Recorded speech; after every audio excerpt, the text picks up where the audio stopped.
Wait. Submittals.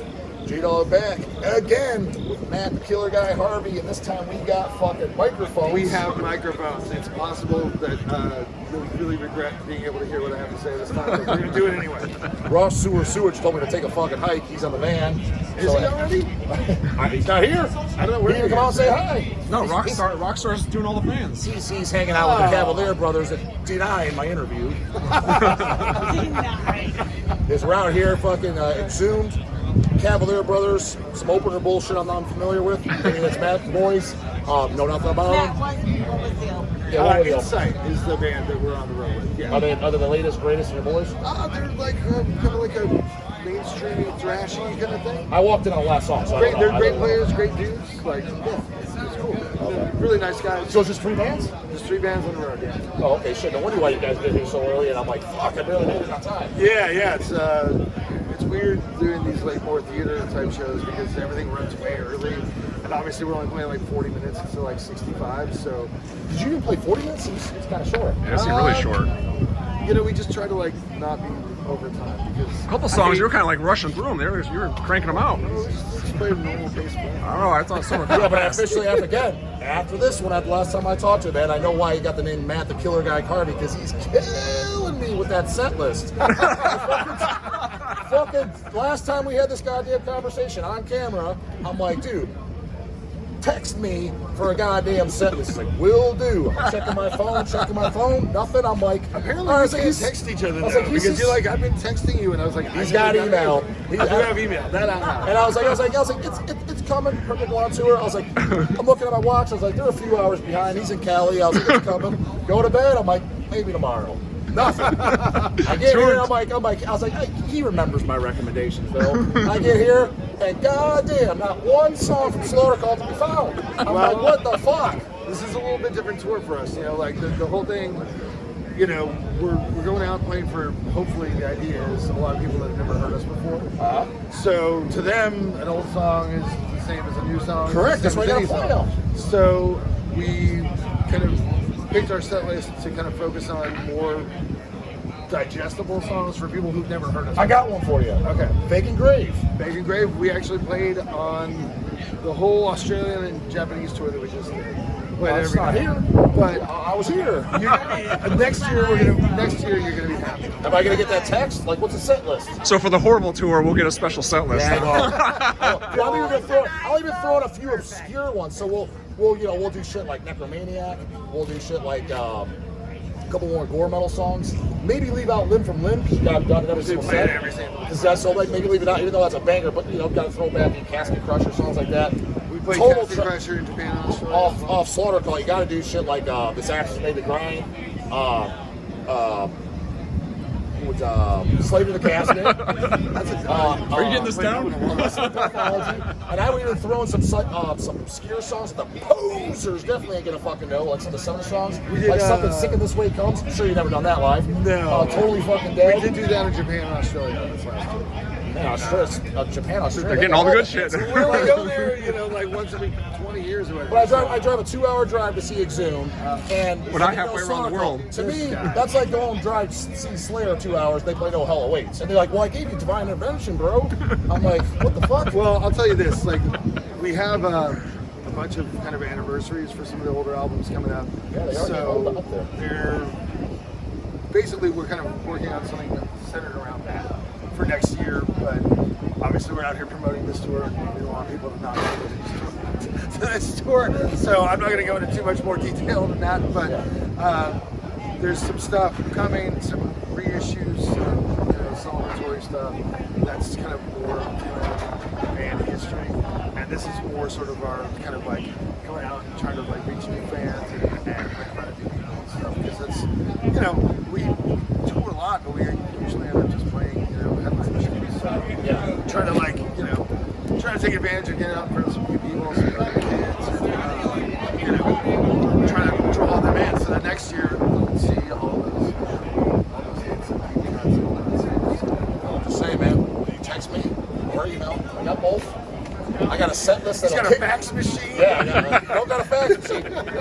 But if you got text and email, he knows semaphore. You just go on a ship and he's got. Listen, I got a set list that'll kick the crowd's asshole into their stomach. Okay. Guaranteed. And you walk around with new fans in no time.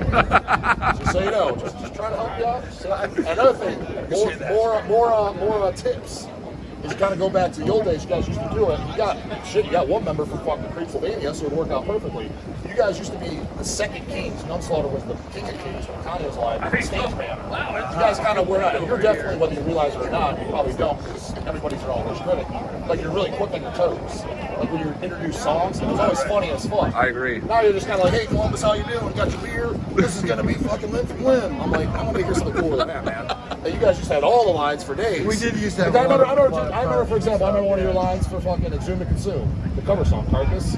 Yeah, exactly. I'm sure some of that y'all saying that. But you're like, yeah, we got a cover song here from a band from Liverpool, England. I'm not talking about the Beatles either. I was like, shit like that's great. Okay. You know? So some more witnesses. Yes. Well, because even That's the shit we remember. people ask me on my channel too. That was one of the things. Like, hey, who do you think has the best stage banner of all bands? I'm like, I had to think about it. I was like, the bands that are popping in my mind. I was like, when Kanye was alive, Kanye was hilarious. I was Yeah, like, he was Jim the and king. John, I was like, back in the day, Exhumed was really good. Matt would say tons of funny shit. I was like, and then honestly, Kings, I haven't seen them in several years or two. I was like, but they were still really good every time. It was cool. Yeah. The Right. banner and it's fucking hilarious. They are very funny. And it just makes it more entertaining because if you're one of the die-hard fans, and that's the only people I care about, any of the fucking wankers that ain't gonna be here for 5 years anyways that don't know the songs, it's part of like, I already know the songs, so hearing cool shit inside of between, it's like kind of like is the whole point of the show. It's a tough balance between Time. it's timing, number one, and it's also kind of like Not enough sleep. Ross and I can just do like in jokes forever because we've known each other like like 30 plus years at this point. And so I'm kind of leery of just making it like, hey, look, I know everything about you because I grew up with you. This is hilarious. Hey, I know everything about you. This is hilarious. And people are just like, Jesus fuck, what you guys just play a fucking song? So it's kind of like a... What does it have to be long? Even if you're just like little things. I always like to, even if you use like lyrical content, but let's say you're going to introduce like Necromaniac, you'll be like, yeah, fuck yeah, we're going to bust out the Naked and Dead. That goddamn gore horror is Slash. This is fucking Necromaniac. That's cool. Then, hey, Columbus. I was always a big fan of the Ultimate Revenge stage banner. Yeah, there you go. I think it was very charming. And also, too, one of my favorite live releases ever, Another Lesson of Violence by Exodus. Bailoff shit's hilarious. He's like, this is one of my favorite songs. Matter of fact, it's my top 2. Because it's funny because it's like, okay, who cares? But it's you know, but I like it. It's like, who asked? Yeah, exactly. Nobody asked. All right, I was very concerned, but that's why it's funny. Yeah. What I like on that is when he's talking about like, you ever just like wake up and like some dude's in your house, and I was just like, man, this guy is. Yeah, what the fuck's this asshole fucking doing? That's somebody you just have absolute no love. That's just like only something that is like a heavy methamphetamine user. No, but you has kinda, experience. You used to do that. Well, not methamphetamine. But you had the lines on stage. Right. You know? Yeah, we just kind of shifted at some point. Like I think when we came back, some of it felt like, because we were also kind of conscious of, obviously we're not spring chickens. And sometimes when you see like a guy in his 40s still trying to act like he was in his 20s, it's like, oh God. Like, so, I mean, yeah, I'm trying not to do that too. No, but at the same time, let's call it like it is. We're playing a kind of music, and it's not us. that doesn't grow up. Yeah. Right. We like. It's not like we're growing up. We're not like we're big boys, in suit and tie. It's still in the outskirt, very. What people would on the outside look at as either childish or they just don't understand. Obnoxious. Yeah. Yes, correct. Yes. But it's supposed to be that way. That is true. Yeah. It's just like. It's a tough balance, And is there an elegant way to talk about death and Satan and chop up bodies? Right. So it's we just try to have fun with it and But try to be ourselves, but like, not Because you were saying you're trying to get like as far as capture new fans or whatever. Think about it. If they don't know the songs, and let's call it like it is, blasting extreme music on the first listen, it can be a little ear fatigue. Sure. But if you're saying shit that's funny, you're now capturing, whoa, what? Like, it's capturing their attention.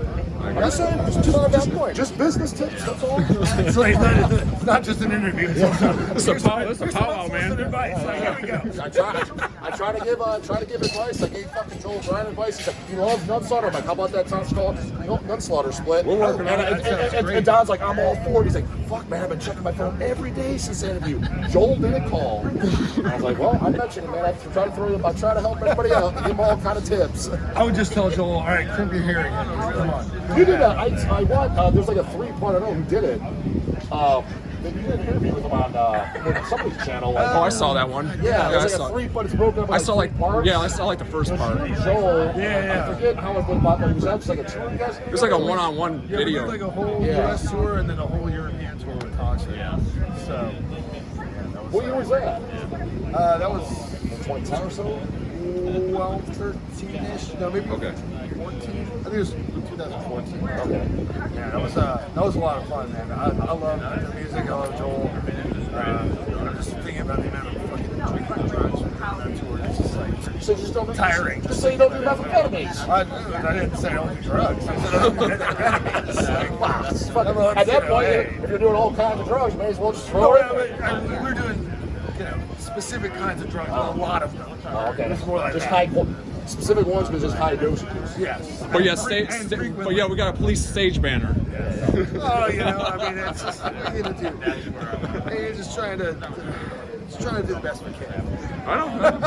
Just something I want to ask, because I didn't ask on the last one. I think younger fans that don't know, they just if they own the albums, they obviously know past members. So that, I mean, I've talked in the early years of seeing you guys was always with Cole drumming. Right. So with Cole drumming, there was you and him that started the band. Yes. What is he thinking, like, Exhumed going on in the music, and would he give his honest critique, or is he just, yeah, it's cool, bro, because he doesn't want to hurt your feelings? No, he gives me super honest. So what does he always has. What does he think of the records? So- does he have a favorite? Does he hate them? He's like, dude, this shit is a turd city now. Or what does he think? I don't think he's thought any of them are Turn City. I think Death Revenge, that one is like, it's like, why did you guys do all this like orchestra stuff? I'm like, well, it's a story, like a movie. He's like, yeah, that's stellar. Okay, fair enough. So that's not his fave. That is not his fave. I know he liked horror a lot. Unless I was on the shitter, I don't think I heard a track off that. I don't except the last track, which I don't know if that counts. Oh, wait, tonight? Yeah. Oh, yeah, no. Yeah. No, not tonight. But we played like 3 songs from yesterday. I wasn't there yesterday.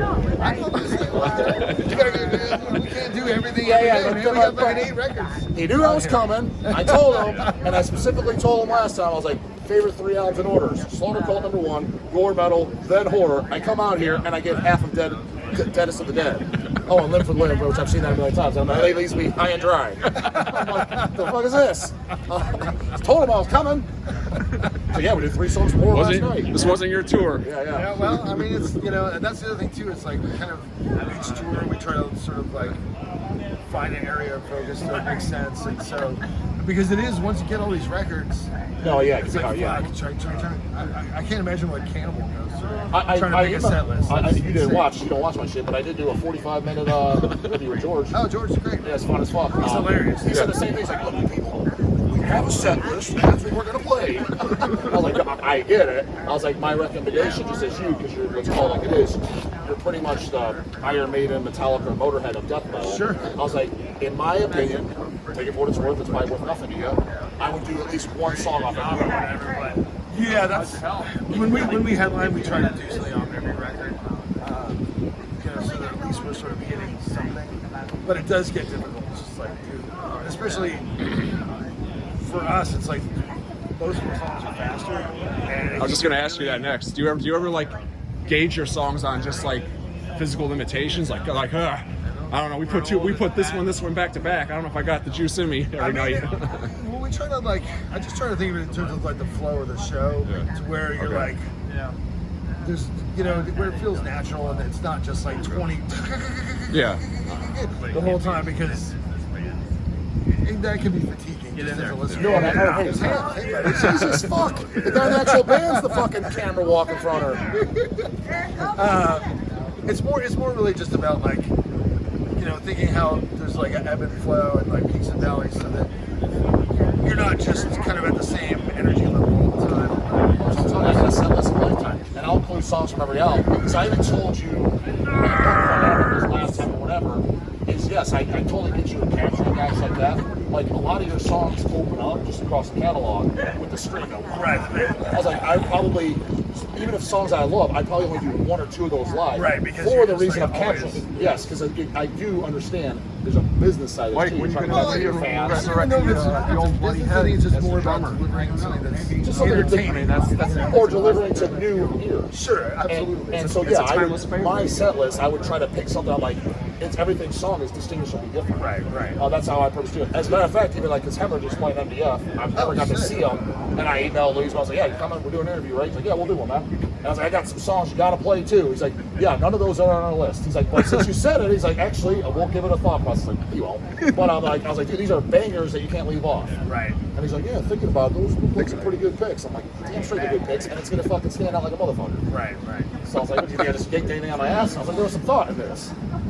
So Well- the key with my takeaway is that you are going to start a band and then you can do everything perfect. I made no mistakes. It'll be amazing. I'm the outskirt, I'm the eardrums where I hear and I give positive critique. Right. We're fan management, man. Yeah, exactly. Band manager, that's good. Yeah. Hell's Headbangers. I'm Distribution, band management. So what I do is, I'm the Monday morning quarterback. Right, I look at it, I'm like, yeah, I see it, it was good. I would have done this. We all do that. I mean, I do that all the time. Man. Yeah. I just saw like Metallica in LA, and honestly, they it was a really great. But you probably would have had a different set list. Oh, completely different. Exactly. Well, there you go. They would have been like, yeah, dude. We're not doing that. Yeah, exactly. Like, come on. Yeah. So I totally get it. Yeah. I gave George some tips too. He definitely is not. He was very polite. No, he's very. Right. I gave him some good ones. I would too. just be like, dude, what about edible autopsy, man? That's my favorite. You know what's funny though is they actually I was smoked the best Cannibal Corpse set list they ever did. And I told them again, probably one year on the other. It was on the Torture tour, and they busted out a few songs from Eat Back to Life and Edible Autopsy one. I was like, holy fuck, song, man. yeah. I liked it because the first 2 albums have that gallop. I fucking love that. That was great. So I know they think, oh, it's too thrashy or whatever. Well, he said he was up for like he said he mentioned a couple songs off Eating Back, and I think it was mostly Alex and Paul. Right. Like, he used to play those songs all the time. He's like, well, I get it. You know, 'cause he wasn't a band. Totally. You know, so he's like, I threw some ice. He's like, I vouched always for Mangold. Oh, that was he's back in the day, but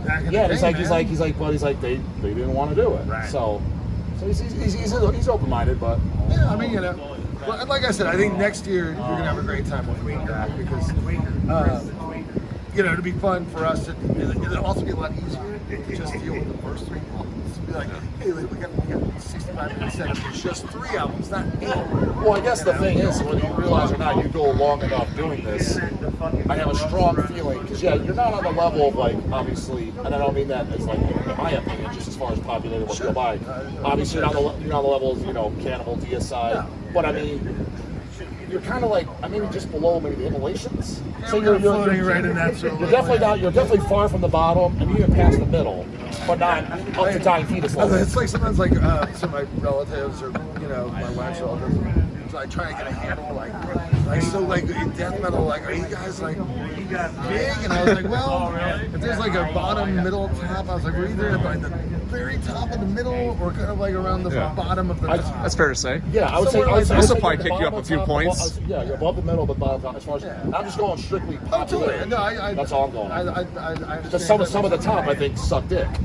So I'm not going. It's not my top. I'm just going by what. Of course, yeah. I mean, looking at people, how many people butts in the seats. Yeah, because that Morbid Angel sound in fucking Marilyn Manson album was fucking horrifically done. That was a hilarious song. Yeah. I love that album because like Kill a cop. We crossed the line since 1989. I'm like, dude, this is the worst thing I've ever and I was heard. like, the band started in like 84 or 85. But no, they wasn't in the whatever. band. Yeah. I mean, like, we toured with Morbid Angel. That doesn't rhyme as well. One or whatever, and it was the worst tour we ever did. And I fucking hated their management, hated the booking agent, hated them. They were fucking complete dicks to us. Like, not just the band so much, but just that other people who like treated us like shit. And I fucking can't stand them. And I'm saying this in the mic, and it's fine because what are they gonna do? Not take me on tour again? Oh, don't worry. I would never. Probably said worse. I would never do it. And I mean, from what I've heard, things have changed. This is 22 years ago. who knows? It could all be different. But that experience was terrible.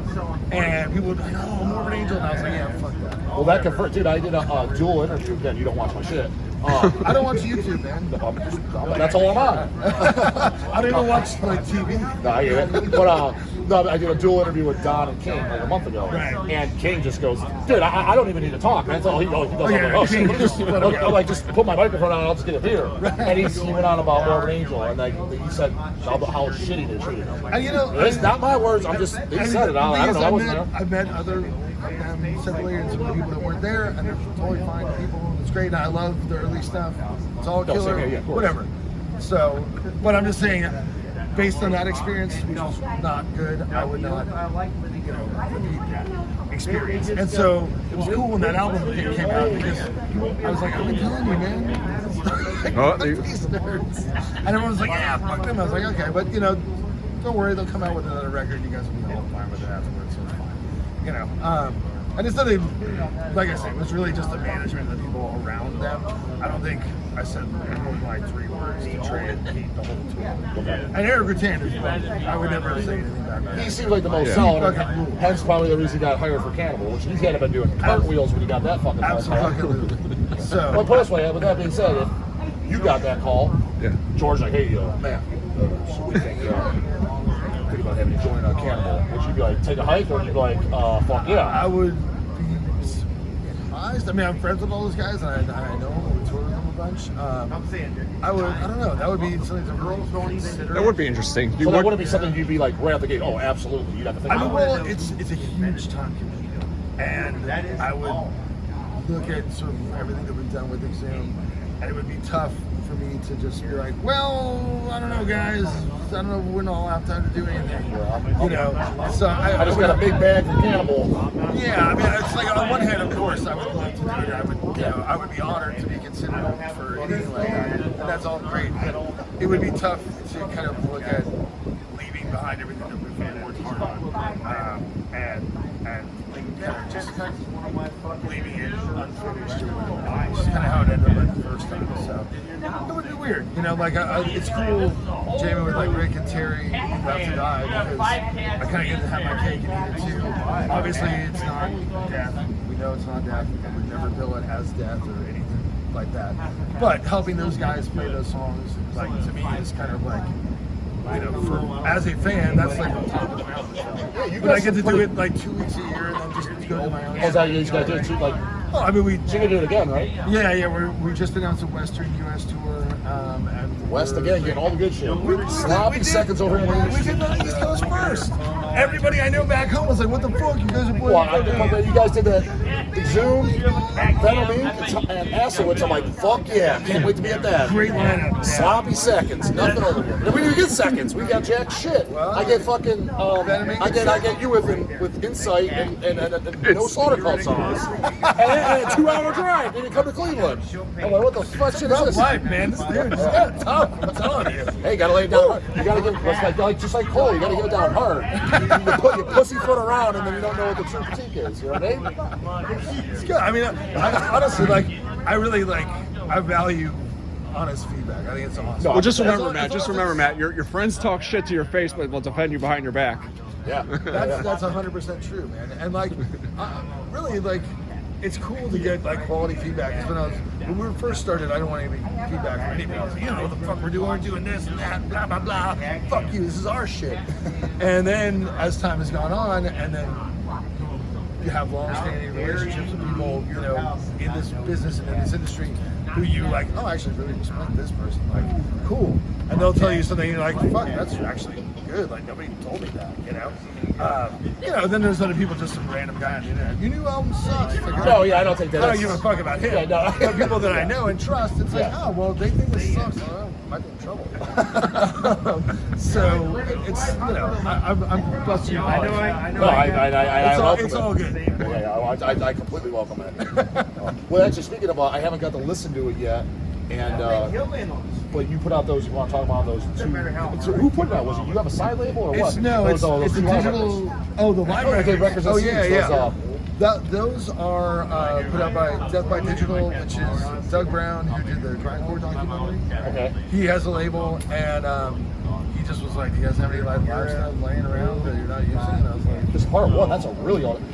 Somebody sent me to the black vinyls. I asked you for them. Like, you got some red vinyls. I got them off to the side for you. I was like, he did it. I did. I did. They are sitting in St. Louis in our studio. Because I definitely want the red vinyls for those. I have those. So, but I just got somebody.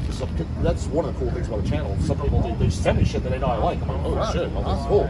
He sent me the black vinyls. I haven't got I got it yesterday. Listen, but I looked at the part one and part two. I was like, oh, this part one. I was like, this is like all just really early shit. Yeah, it's all pre-first album. I thought it was. I'm thinking it's just all like core metal. I'm like, this is all like the demo and 7-inch tracks. Yeah. The part 2 is all core metal stuff, except for the intro, which is the intro from All Guts No Glory. But it's supposed to be on core metal. Oh, you had that intro that long ago? Oh, we wrote it like 96. Oh shit, okay. I forget who decided. Somebody, Ross or Cole, was like, absolutely not. And I was like, why? This is our intro. But anyway.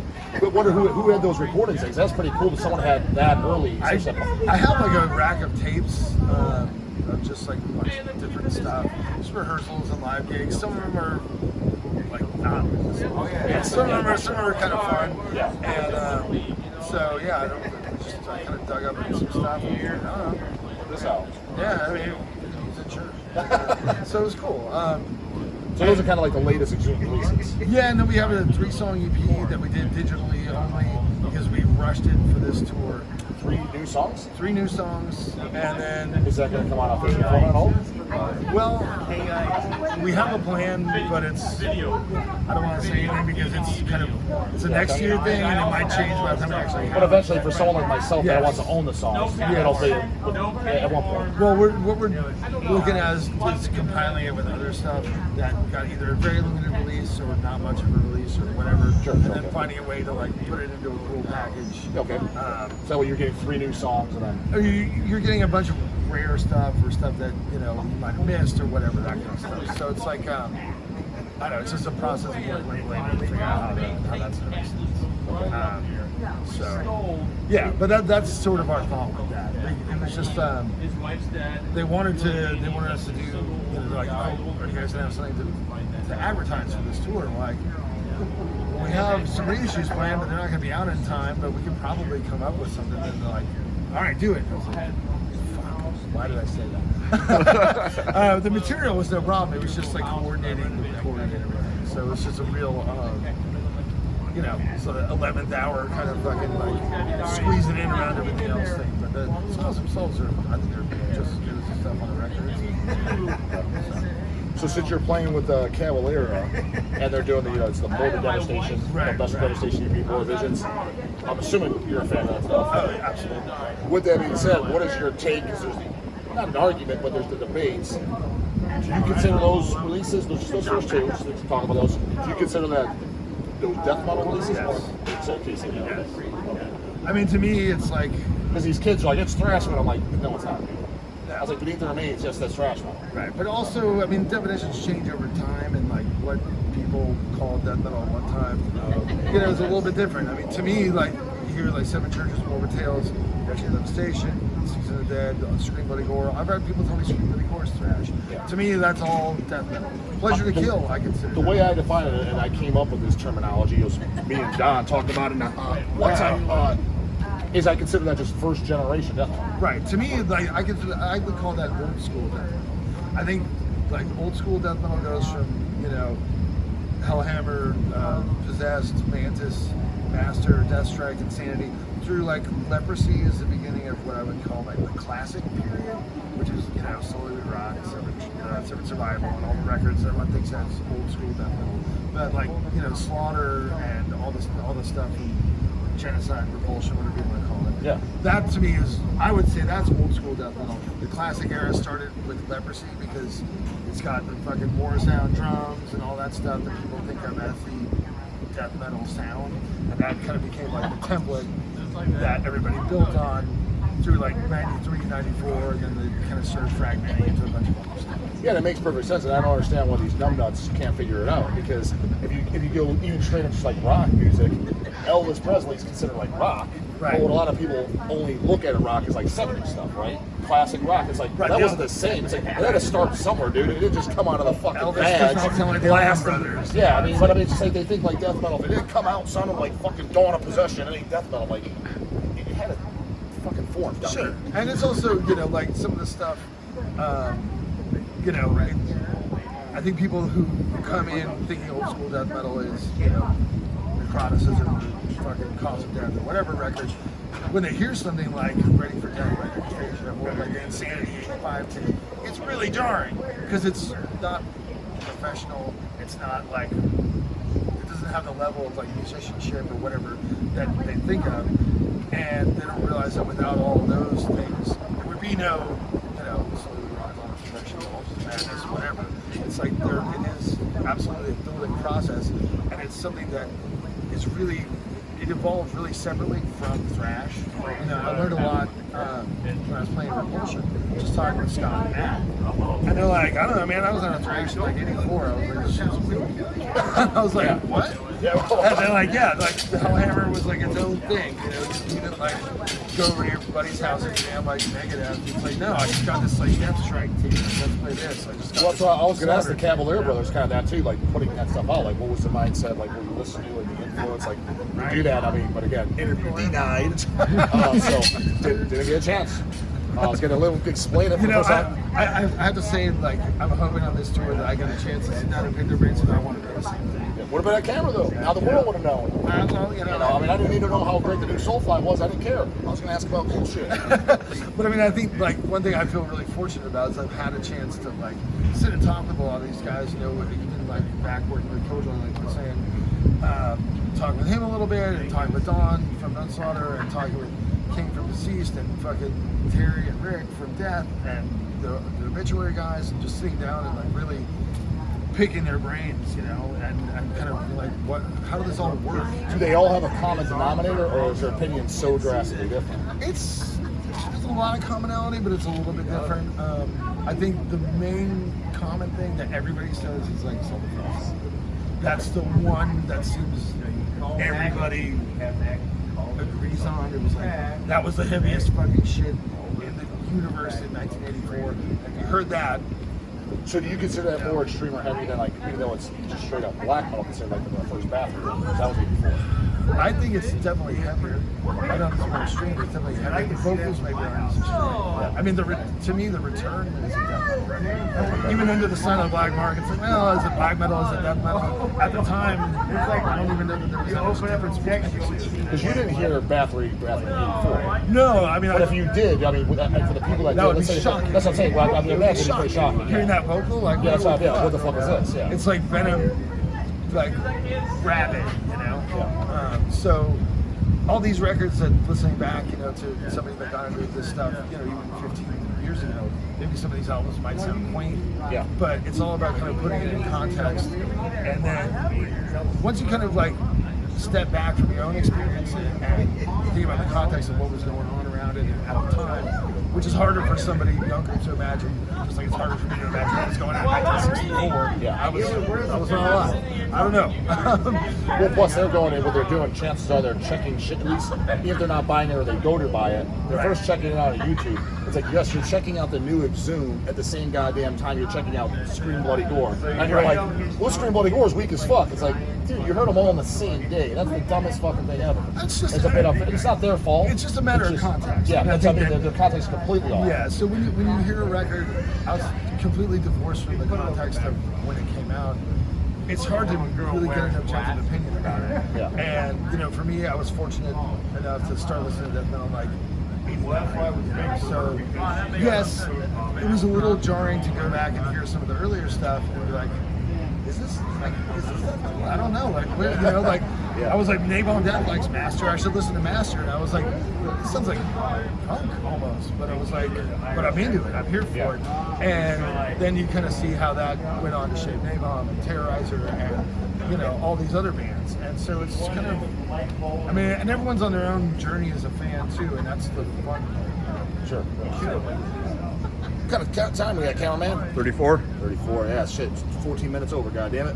Damn it, man. I'm sorry. I'll talk. This man's easy I'll to talk. let him, he's got all the answers. I'm going to let him talk. I don't know what I'm doing. Hey, this is a powwow. What do we do, Well, J-dawg? that's all- Fix my band. Help me. If you would know, dude, because you don't watch the channel, the whole premise of the channel, outside the interviews, is people asking me questions. Like, God damn, they ask me some stupid shit. I mean, some of it's good ones, but it's like, some of it's like, dude, I'm not a fucking... Because we're really nailing it too. Yeah, with I'm the not a questions. fucking... I'm not a, He's probably thinking the same thing as I haven't got any interviews. no, Stupid but there's some questions. is like, dude, I'm not a life counselor or shrink. I don't know everything about everything. I'm just giving you my goddamn opinions, which mean nothing, by the way. But nonetheless, it's fun. Absolutely, man. That's what's really like the fun part about this music. It's like everyone that's super into it, they've got their own experience, they've got their own take, and my thing is like, as long as you fucking enjoy the music, like really feel it. I don't care if you heard it for the first time last month or if you heard it in 1985. It's like if it fucking hits you and you're into it, and you just get this itch. I don't know what it is, but you're just like, I just want more. I just want to dive in and like fucking surround myself with it, and that rules. It's such a fun feeling as a fan, and this is what does it for you. For some people, it's, I don't know, pictures of dolphins. I don't know what the fuck people like, but something. I don't know. People got their own shit. Whatever they they're want to passionate about. Yeah, they want to make candles. Oh, fucking great. Like whatever you're into, fucking dive into it. And if this is what you're into, if you care enough to sit around and debate, like, oh, Scream Bloody Gore is this and that, and blah blah blah. And I didn't get my set list. When. Right, and it's like that. It's like, fuck. I'm glad you're here, man. It's I'm like, just ready, dude. I almost want to get like an older guy on a channel, Right. and I ask them the questions like that people ask me, and he's just so burnt out and just so jaded. But it's like, who fucking cares? Right? Yeah, I mean, I'm just waiting for that guy. Maybe another 10 years, Harvey's gonna be like, dude, stop bugging me about that fucking set list. This is what you can't- These are the sellers. Shut the fuck Yeah, up. shut up. These are It was funny 10 years ago. If you look at our streams here and your fucking heads-up display that's scrolling past your retina, You'd be like, this is what people are listening to you're like, directly. This is on what's their stream. trending, motherfucker. It's It's like, like, I don't give a shit what your crappy kill 'em all want list is. This is our black album. This is what they want to hear. Right. So You know. fuck off. Go listen to our live recordings with the fucking well, shit just came out. Exactly. I mean, you know, and it is kind of like once you have a fucking, I don't know, career, I guess is the only word for it, but it sounds really corny. But once it spans this thing, it's like there's gonna be different eras, and that people will have wants to resonate with them or whatever. And it's like, Yes, sir. I don't know, man. You know, I'm just glad we're able to still keep doing this, and you know, I think we're playing okay, and it's still fast and still heavy, and it's not like, you know. No, and you guys are We're definitely. not talking about crossing the line since 1988 yet, so we're still on. No, we're still on and I said I do today. I like every single Exhumed record. Now, do I like Death Revenge or the Proxy as much as the first two? No, but I own them. I do like. I know. I mean, I when he played Coins Upon the Eyes and shit. I know. Like I know I the mean, album. I that's listen kind to of the best we can hope for, man. You know, Yeah. it's like as you guys were there in the fucking beginning. Yeah. So I mean, every album is good and respectable. I've heard a few people like, oh, no, the later Exhumed suck. I'm like, just go listen to them a few times. They don't suck, dude. I was like, that's fucking stupid. I was like, they're consistent with what they've been doing. I was like, they're another immolation. They're all quality. I was like, can I sit there and hum the last two immolations front to back? No. I was like, but I bought them, I own them, and they're good. I'm the Exhumes though. Yeah. Well, for the most part, yeah. I was like, but as opposed to some shit, it's just. And foot tap. You know, but some bands drastically let you down. You get this like, what the fuck is this? Like, Well, I don't want to own that was this. the era that I felt like I was growing up in, and I'm sure every fan feels it. You know, again, like when I was in Repulsion, like Matt and Scott were like, "Yeah, I got Red Lightning, I heard the first song," and then I was like, "This is awesome," and then I was like, "This sucks," and I was like, "Wow," and I was just thinking, you know, like. Fucking shut the lights off, artists. Can you believe this shit? I just remember records like Cold Lake and stuff coming out. I can actually still see it. The first time I heard like records I like now, like Coma of Souls or Human, I was like, what the fuck? And I was like, we're never gonna do that. So hopefully we haven't done that. We'll let you know for sure. So we're watching. Dude, We're watching, man. Management is watching. Somebody will send you one of my channel things. I'll be just like dogging it. You're like, what the fuck? You could have texted me first. I'm like, I did, but your goddamn number bounces. Don't worry, we're not gonna let you slide, man. King Folly had the two worst cell phones on the face of the planet. I get no messages go through, it bounces back, and I try call. It says, you have reached for Rice. And I'm like, what is this shit? He says numbers right, unless he's lying. I was like, No, I have no problem. I talk to him all the time. yeah, same thing. But even King? Lindsay's number went through, like, she checks him. No. Like, Yeah, same I thing. got her text. Kings does the same thing, though. Oh, his number? think it's I don't even have his number. Matt's think it's number. your phone. Matt's I don't even have your and- number. And King probably even. I asked Kings when he came here. I was like, your number's not working. Same number in 20 years, bro. I'm like, I don't know, man. It ain't working. I think it's your phone. Yeah, it might be. Operator error. Right? Not operator. It's the same goddamn number. It was transferred, so I didn't touch it. Yeah, I got Lindsay's text, no problem. Yeah. She thinks it's something because I got a new fucking well, that phone. It's already cracked the first day I got it, of course. When they transfer the number, she's like, I think. Just something. remember when you're asking this guy for his advice, you cracked his phone. No, dude. He had his fucking phone for 15 years straight in the pocket every day. Not one crack, not even a scuff on that goddamn thing. I get this fucking thing pocket, did nothing, didn't even bump it, pull it out, cracked down the middle. What the fuck shit is this? Operator error. There's no operator error. It's like fucking Glenn Benton says, blame it on God. Get out of there, goddammit. Later, damn it.